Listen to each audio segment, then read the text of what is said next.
रूस यूक्रेन जंग के 34वें दिन जैसे पुतिन ने अपना प्लान डिकोड कर दिया है। जेलेंस्की के हाथ से लिखे नोट को देखते ही पुतिन इस कदर नाराज हुए कि यूक्रेन को तबाह बर्बाद करने की धमकी दे डाली। युद्ध विराम को लेकर जेलेंस्की ने कुछ शर्तें रूस के सामने रखी थी और मीडिया रिपोर्ट्स के मुताबिक पुतिन तब जब ये नोट तक पहुंचा, जब उन तक तो भड़क उठे। दरअसल 34 दिन से जारी जंग में न केवल रूस के हाथ आया है और न पूरा देश। ऐसे में जेलेंस्की की शर्त ने पुतिन को आर पार की जंग पर आमादा कर दिया है।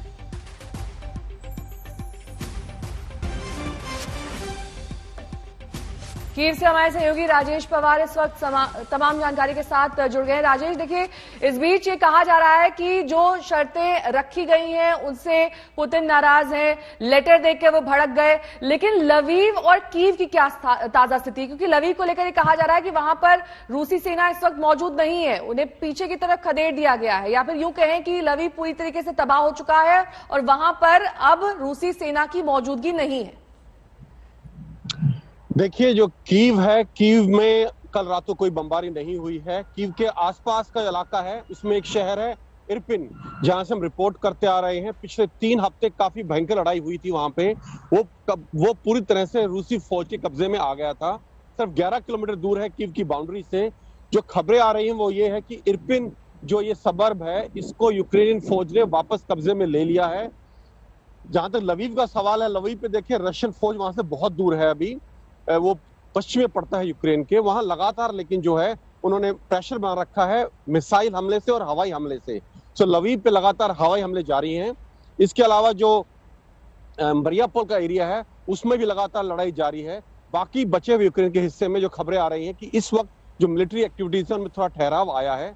और जहां तक ये नोट की बात कर रही हैं आप, ये कोई ऑफिशियल नोट नहीं था। ये एक ओलिगार्क हैं रशिया के, जो किसी तरह से अपने लेवल पे एक मध्यस्थता करने की कोशिश कर रहे थे, और उन्होंने एक हैंड रिटन नोट जो था जेलेंस्की का वो पुतिन को दिया, जिसमें खबरें आ रही हैं कि वो नाराज होकर बोले कि मैं उन्हें तबाह कर दूंगा।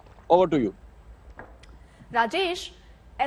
ये जो खत, जिसकी ये चिट्ठी जिसका जिक्र हम कर रहे हैं, इसमें ऐसा क्या लिखा हुआ था जिससे पुतिन नाराज हो गए और ये कह रहे हैं कि हम तबाह कर देंगे अब? देखिए, जेलेंस्की के जो बयान रहे हैं वो बड़े असंतुलित रहे हैं। अगर आप देखिए पिछले 3-4 हफ्ते में कभी नरम कभी गरम उनकी ये पॉलिसी रहती है। कभी बहुत कठोर बयान देते हैं रूस के खिलाफ और कभी नरमी दिखाते हैं। तो मुझे लगता है उनमें ऐसा कुछ ना कुछ ऐसा लगा है, लिखा है उन्होंने कि अगर रूस ने हमारी डिमांड्स नहीं मानी तो हम कुछ कर देंगे। जबकि रूस ये मानता है कि यूक्रेन इस वक्त कुछ भी करने की हालत में नहीं है। और शायद यही कारण है कि जो राष्ट्रपति पुतिन है वो उससे नाराज हुए हैं और उन्होंने इस तरह के शब्द कहे हैं कि हम उन्हें तबाह कर देंगे। Over to you. Gaurav Sawant मेरे सहयोगी इस वक्त तमाम जानकारी के साथ कीव से ही जुड़ गए हैं। गौरव, देखिए, आप लगातार पहले बॉर्डर पर मौजूद रहे, अब कीव में मौजूद हैं। जिस तरीके से ये जंग चल रही है और जैसा कि राजेश भी अपने एक रिपोर्ट में बता रहे थे, ये लंबा चल सकता है, कई महीनों, हो सकता है 1 साल भी बीत जाए। कहीं ना कहीं ये विचार विमर्श की जो प्रक्रिया है, एक टेबल पर सामने आना, ये महज औपचारिकता भर है क्या गौरव?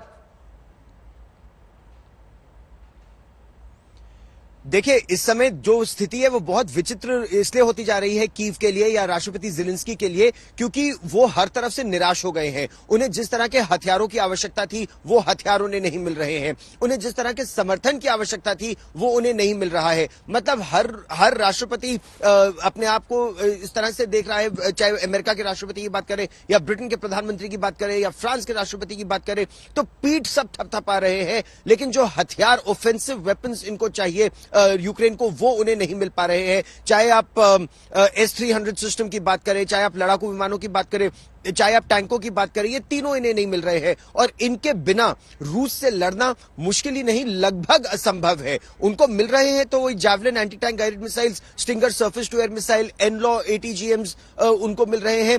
इन सब से आप एक डिफेंसिव वॉर तो लड़ सकते हैं, आप ऑफेंसिव ऑपरेशंस नहीं कर सकते। और S-300 मिसाइल डिफेंस शील्ड अगर आपके पास नहीं है तो आप इनकमिंग मिसाइल को रोकने में कब तक सक्षम रहेंगे? इनके पास कुछ है, कुछ नहीं है। काफी रशिया ने तबाह भी कर दिया है। और इसीलिए ये कभी नरम कभी गरम वाली इनकी परिस्थिति रहती है। जब ये जमीनी स्थिति देखते हैं या जिस तरह से मारियोपोल में समय रूस के टैंक शहर के अंदर घुसे हुए हैं, उस स्थिति को देखते हैं तो इनको लगता है कि चलो बातचीत के जरिए अगर कोई समाधान निकल सके। लेकिन रूस की 24 फरवरी को रूस की दो इच्छाएं थी, या रूस ने दो अपने लिए लक्ष्य रखे थे।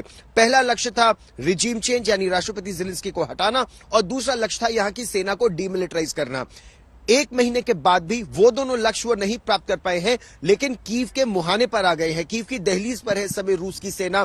कई बड़े शहरों पर उनका या तो कब्जा है या उन्होंने घेर लिया है, और इसीलिए अब उन्हें लगता है कि वो उसको दबाते हुए आगे बढ़ेंगे। इसमें कुछ हफ्ते लगेंगे, महीने लगेंगे या वर्ष लग जाएगा, ये तो अभी सब इस पे निर्भर करेगा कि कीव को कब तक सप्लाईज मिलती रहती हैं। एक बार अगर उनकी सप्लाईज कम हो गई तो फिर वो ज्यादा दिन नहीं रह पाएंगे, और फिर नेगोशिएशन के जरिए या किसी और तरीके से सत्ता परिवर्तन करने में रूस अपना प्रयास करेगा। ठीक है।